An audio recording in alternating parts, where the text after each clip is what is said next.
संसार के धन की तो चोरी हो सकती है, संसार के धन का रक्षण करना पड़ता है, लेकिन परमात्मा रूपी धन का आपको रक्षण नहीं करता, ये कोई चुरा नहीं सकता।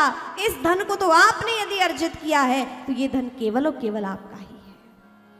और ऐसा परम धन, ऐसा कृष्ण नाम धन श्री रसिक मुरारी जी ने पाया। और कहते जैसे ही कृष्ण नाम सुनते हैं बालपन से ही अत्यंत पुलकित होते हैं कृष्ण मुरारी जी। अब अन्नप्राशन संस्कार हुआ। आप लोग समझते होंगे अन्नप्राशन संस्कार, हमारी भारतीय संस्कृति में 16 संस्कार हैं, उनमें से एक संस्कार अन्नप्राशन संस्कार भी होता है। आज आधुनिक संस्कृति को अपनाने के कारण धीरे धीरे हम अपने संस्कारों को भूलते जा रहे हैं, और इसमें सनातन का पतन नहीं, अपितु सनातन धर्मी जो संस्कार को नहीं मान रहे हैं वह अपने पतन का कारण स्वयं बन रहे हैं।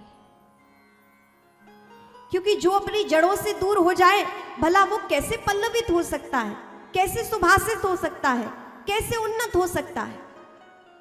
आप छोटे से वृक्ष को देखिए, यदि उसकी जड़ें काट दी जाए तो क्या वह पुष्पित हो सकता है, अंकुरित हो सकता है, उत्पन्न बढ़ सकता है? नहीं।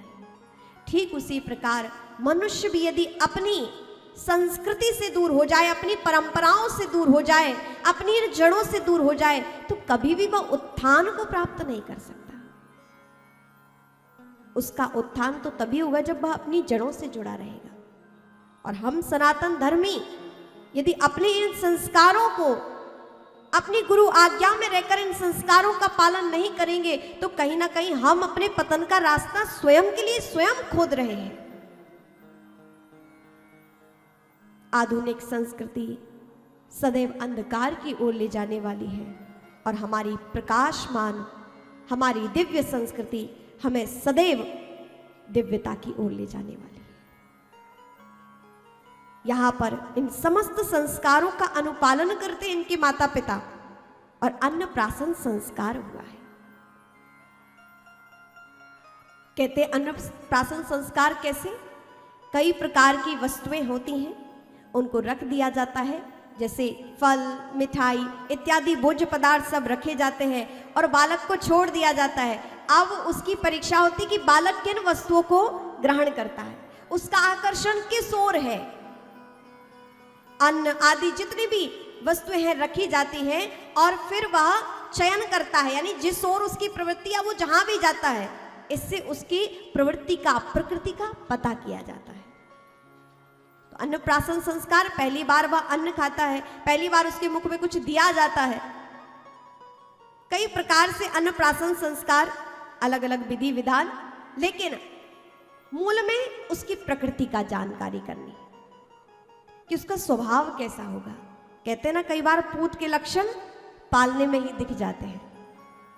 तो ठीक अन्नप्राशन संस्कार के माध्यम से भी उस जीव की प्रकृति जानी जाती है, उस संतान की प्रकृति जानी जाती है। और कहते हैं जब से जगत का व्यवहार की सुध आई है,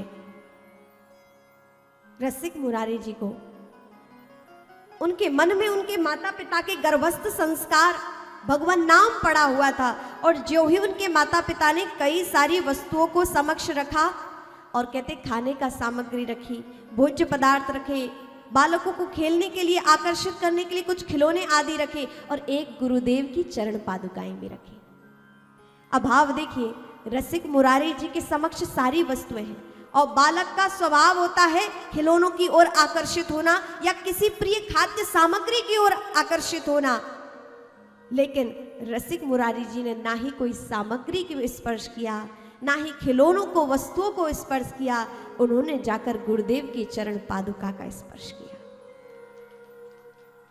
माता पिता समझ गए कि हमारा बालक अवश्य ही गुरु निष्ठावान मिलेगा, गुरु की कृपा को धारण करने वाला बनेगा। और ठीक अपने उस पुत्र का स्वभाव जानकर माता पिता उसे वैसे ही शिक्षा देने लगे। पुत्र को, ऐसे दिव्य पुत्र को प्राप्त करके माता पिता अपने जीवन की धन्यता को अनुभव कर रहे हैं।